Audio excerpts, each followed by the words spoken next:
is going to be successful as clinical and finance are married at the hip, so we can understand each other intimately in terms of what each other needs to accomplish what our mission is. That's great. All right, so we talked a little bit about this in terms of the collaboration. What other obstacles exist? When we talked about kind of the erosion, what can you think of that we can do better, and what other obstacles do you see, and how could you communicate your needs and challenges to finance? What do you guys think?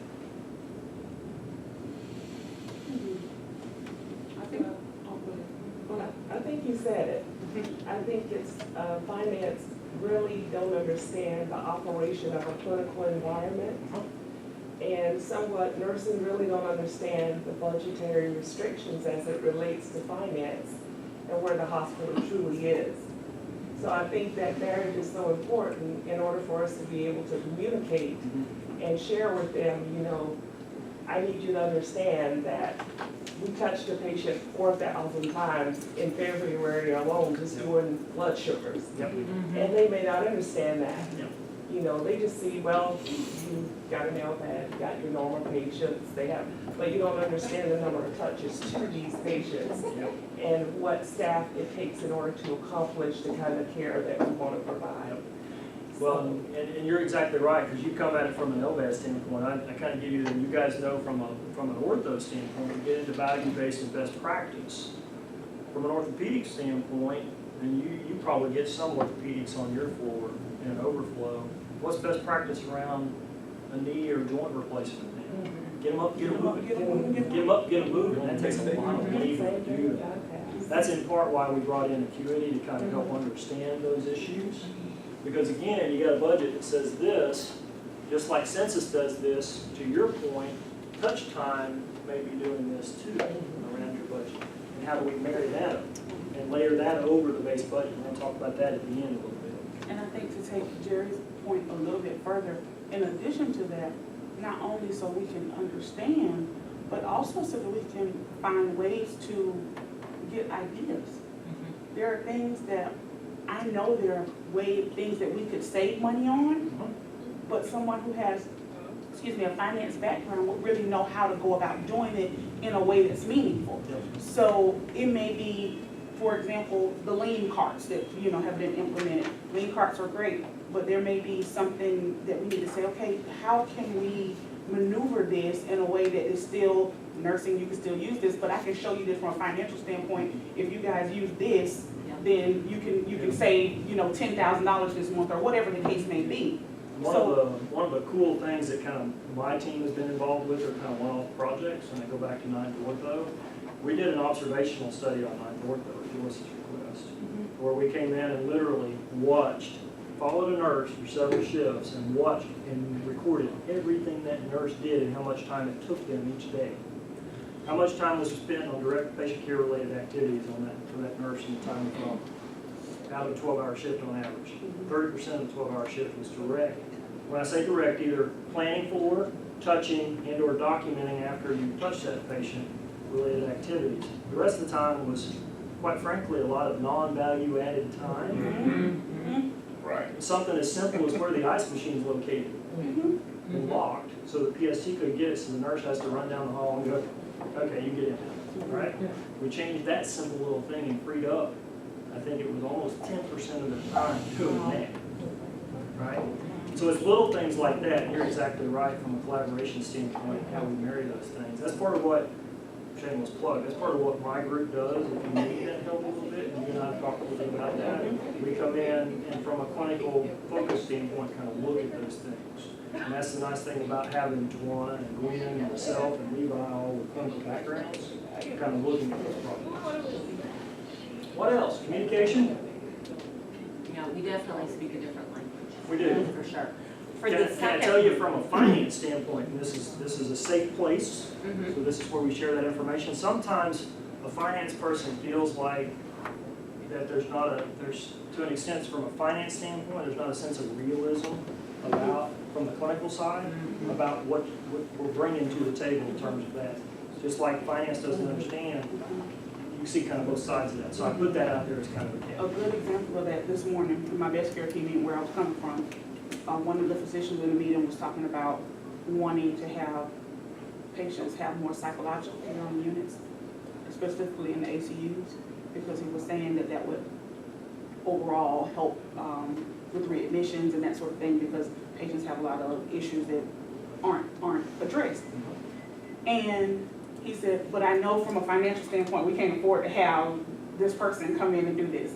And my response to him, and it probably wasn't the one for this class, of course, but my clinical response to him was, if we can find a way to show that it's meaningful to the patient, then we need to find the finances to be able to support it. Yep. If it means grants or whatever, but his thought process was, we can't do it because of the money. Well, let me give you how you marry that. Here's my extra value added 25 cents worth. What did you just go through in 5 seconds or less in your thought process, and why he's saying no? What did you not give him in that sense? An ROI. If I'm going to spend $10, how do I at least get my money back? And how do I differentiate on the downstream effect? What difference an outcome is going to make for the patient, number one, is we get better outcomes, but how do you marry that outcome to the financial bottom line for the company? So for instance, in that regard, readmission rates. Right, and that's what I said, if we can, If you my can response to quantify him is, it, if we can find a way to quantify it, I said, Yeah. if we can do the research, he said, there's no evidence out there. I said, well, why don't we do the work to create the evidence, so and maybe then we can show that this is That's substantial, exactly right. and then be able to utilize What are it. we really talking about here? What's the fundamental thing thread through everything we just talked about? What do we need to do better as an organization to Talk, continue to work on? communicate. Be a learning organization.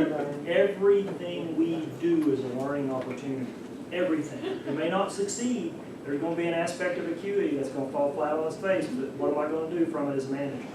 I'm going to learn so that we don't repeat it, and B, we get better. And that's really the fundamental theme of the things we talk about, is how we become a learning organization. And from a clinical standpoint, just like when I was a clinical EMS director and I had to go before county council, they wanted the ROI. They wanted to know, if I'm going to spend $1 million, I switched out a patient care software system that they had spent $2.5 million, in the EMS world, it's a lot of money, $2.5 million on it, and I had to tell them they were going to scrap it, right? Politically, that's very dangerous for a councilman to say, I spent that kind of money, and now they're telling me that we blew this money and it's no good, right? So I had to immediately come with an ROI that says, if I spend this amount of money, it's going to take another $1 million to get another one up. And that's a lot of money for EMS software, and not the $100 million we spent on Cerner today. But it's a lot of money. What am I going to get? So I had to show them that from an ROI standpoint, we're going to be able to turn our ambulances faster. I'm going to have a higher cycle time on my ambulances. We're going to become more efficient in this way, so I'm going to be able to reduce my labor relative to the cycle rate by 20%, retaining the same objective. That's going to save X amount of dollar on that average out per hour reducement to 20%. And it bothered me. So when you do that from a clinical standpoint, be thinking about how you can marry the numbers to what you're talking about, or if you can't, what's the process to discover that marriage? Okay. For number 2, what can finance do better to support the clinicians? I've been in my role since last August, and I can tell you that I hit the ground running, and I didn't have time to try and find out who is my partner, who's my finance partner, who can explain to me, these the budget and those kind of things. My director tried, but I think that if our finance partner would reach out to us on a regular basis, or even as knowing that I was a new manager, or come and explain things to me, I would be way ahead of the game right now, rather than, okay, I understand what this line means, so I'll look at that one, and I understand this one down here, the ones in between, that would have been great on a regular basis, to touch, like even quarterly, after coming and doing like an orientation to the budget and the things that we get every month. And then know who my person was, have them reach out to me every once in a while and say, hey, do you have any questions? And knowing who it is, because right at this moment, I don't know who mine is. Yeah, and it's kind of in transition, because the finance department in that area has went from 13 people to 5. So that's a lot of Past people to time. talk to, but But, yeah, and really for Division of Nursing, it's Patty Jordan handles the budgets for Division of Nursing. But I She's not here, she's I not was just PRN. gonna say, I heard So I can tell you, I can help you with budgets. Okay. I do that a lot. I work with Jeannie Huntley on a routine basis. I've worked with TK and others. So if you have a question on the budget, Okay. you can give me a call. on it. Okay. Good. I know, because there have been one, I mean, When do you it's so start? important that would have been, should And have that's been part of the part of what we do to help orientation. support that. I still work hand in hand with Patty. Okay, so if there's a question, I'm talking to Patty. And And I'm that's what talking to I'm Patty talking to. routinely. She is in Philly, I think she's in Philly now. She's working remotely in PRN still until they figure out what, because part of what they don't know is what the global health company is going to look like around finance yet. So that's part of why they haven't made any major moves in that regard. But I can't help you with that, because I kind of, new leader orientation, I kind of got this saying, this is the overview of where Report the Web is, this is your budgets, this is, but the in-depth piece of it, you know. And and rightfully so for that process. There's a lot of information being relayed in that new leader orientation that kind of gets you up to speed about the global context. But you need that deep dive in budget, so if you do need that help, give me a call. Okay. Yep. You made All it. right. So, how is nursing value defined? We're gonna get into the meat of the matter. We'll go through this, we're gonna take a quick break. Try to give you a break about every hour, because we're right at the hour now. How is nursing value defined? How do you define nursing value? Kaylee's been over here kind of quiet, so I'm gonna talk to her for a minute. How do How I do you define nursing value? personally Yeah, or professionally? professionally and personally. It's connotatively two different things. It is. I would say my personal feelings about how nursing time is valued is our natural ability, y'all know the whacker. Our natural and healing ability, which is touch time, compassion, and loving our patients. You hit the nail on the head, because without that, why are we here? And I think looking at it from, the other side, it's patient outcomes. Less patient harms, nursing sensitive indicators, not driving up our own costs of healthcare, which is what a lot of people don't realize nursing really can do. If, falls with injuries, things like that, it's, so I see both.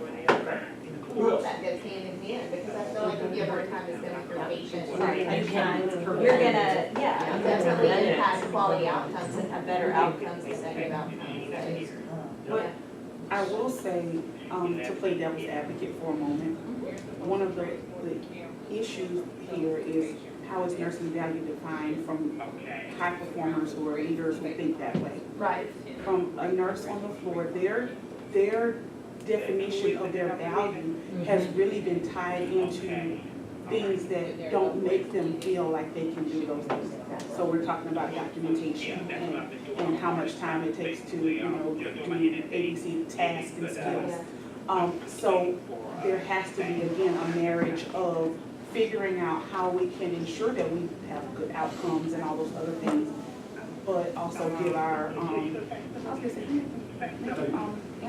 No, I thought you were like making like, we can find ways I was trying to get somebody's attention. find They're ways listening to your voicemail, telling them. to ensure that nursing bedside nurses feel that same level of value from knowing that I'm improving patient outcomes by making sure that my documentation is correct. If I make sure that my documentation is concise and makes sense, then I can spend that extra 5 minutes with the patient and give that compassion and love and Right. those sort of things. So trying to find a way to marry all of that, I think is. And you're exactly right, because in the value proposition in this new age of healthcare, what is value-based reimbursement really after?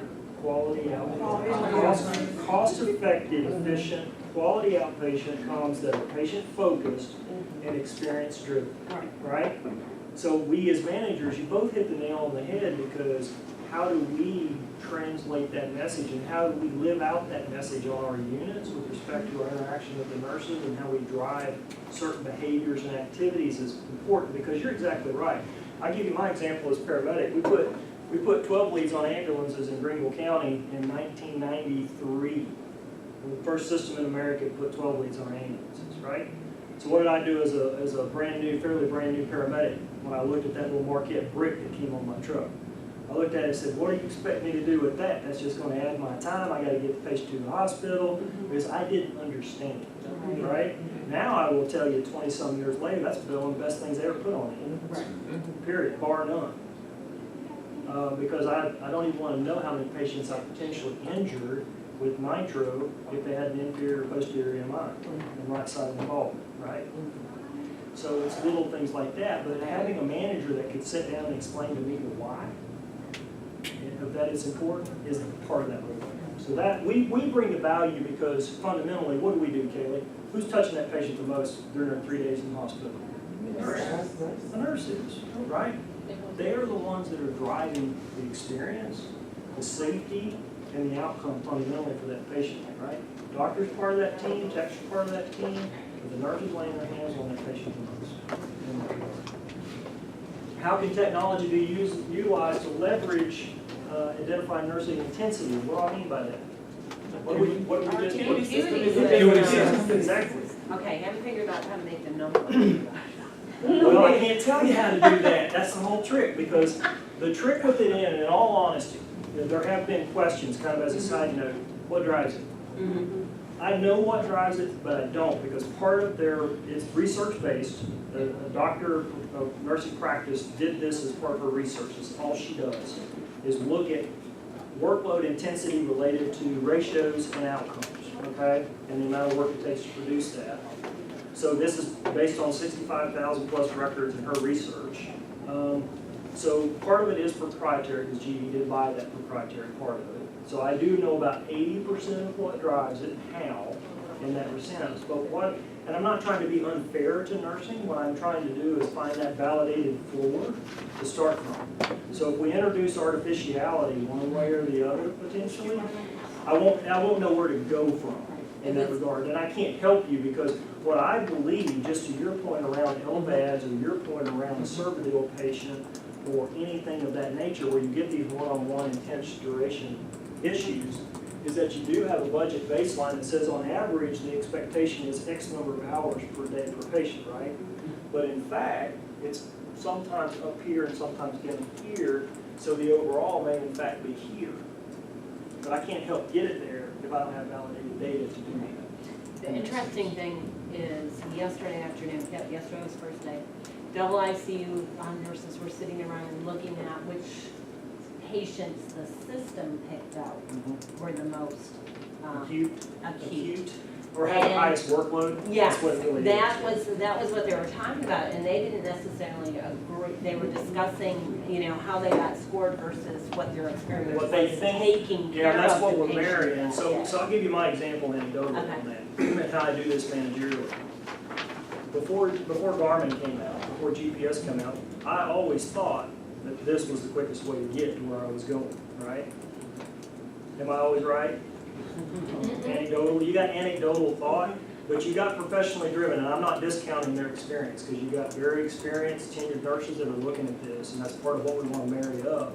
But anecdotally, sometimes there may be a slight variation in what we're looking at in that regard. And so just from a connotative standpoint, that's something to kind of think through, is that it's going to take us a little bit of time.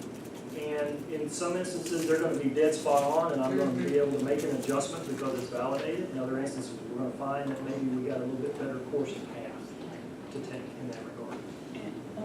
Go ahead, Esther. Go ahead. Talking about what Dana just said about the most acute, probably because all the attributes were not put on the patient you thought that was the most acute. Remember, one of the things that drives that is the attributes and the documentation. Right. So I guess it depends on how much was put at a time Exactly. when. Because we don't know And how. that's what they were talking about Exactly. too, was it looks like so-and-so's the best Yeah. documenter because they, and that was how the conversation went, who has the most Because if documentation, you what will is it about that you will patient? underscore a patient if documentation is incomplete Right. or slow, because it's varying a lot. That's If I look at, for instance, the adult inpatient instrument on hers, the list of documentation elements is 5 pages long that it's measuring. it's measuring a lot of information, all the way from admission to discharge and everything. And same way for critical care, same way for postpartum, whatever the case may be. So that's where we're laying out on top. So data elements, then we're gonna take a quick break. Really what we're after is our ability to predict. Because what you're going to be successful in from a budgeting and management standpoint is your ability to predict next Thursday reliably, of February versus July, if you're secular or seasonal, or in a certain hour of the day relative to an activity level around admissions and discharges, as you'll see in the data. So what kind of data do we need? What elements do you think that you need? And they're actually not very hard. They're fundamental elements. Average daily census? Something about your census patterns, so your per patient census patterns, okay? Patient population. What types of patients you're seeing in the population? So is there a correlation between age and certain types of conditions, or is there, what is it about your unit that you would need to know? Because yes, if you're looking at a shift in a trend around LVADs, we typically put LVADs in somebody that's probably 50 or older. You're not gonna put them in an 80-year-old, maybe, potentially, maybe. But the predominant age is gonna be kind of in that 50s to 60s where they have an early major MI and they've got loss of cardiac function. Yeah. Even some 20-year-olds now because of what? And this is another demographic for predictive analysis. Why are 20-year-olds having heart attacks? Cocaine, right? And cardiac myopathies because of those issues. They're creating insufficiencies and low ejection fractions and everything else that goes with that, right? So those basic elements. So think in your mind as a manager, what really kind of correlates to workload around budgets that you could use to predict. For instance, orthos, insurance, Medicare, delay of hip replacement because you haven't met your deductible yet. You can see that in Ninth Orthos, the data patterns around when surgeries increase at the end of beneficiary periods, right? Do you know how many gastric bypasses we do from October to December? A whole bunch. A whole bunch. Yes. But my point of that is Yes. that prediction, that basic element drives your census pattern around those months. And in your case, what do you have? You've got a level staffing pattern around a level workload pattern that may or may not meet what happens when that spikes off. So you're understaffed for that period of time fundamentally, when we could re-engineer it a little bit, right? That's what we're after in predictive elements. That's what I'm going to show you in the next few days. Okay? All right, let's take 5.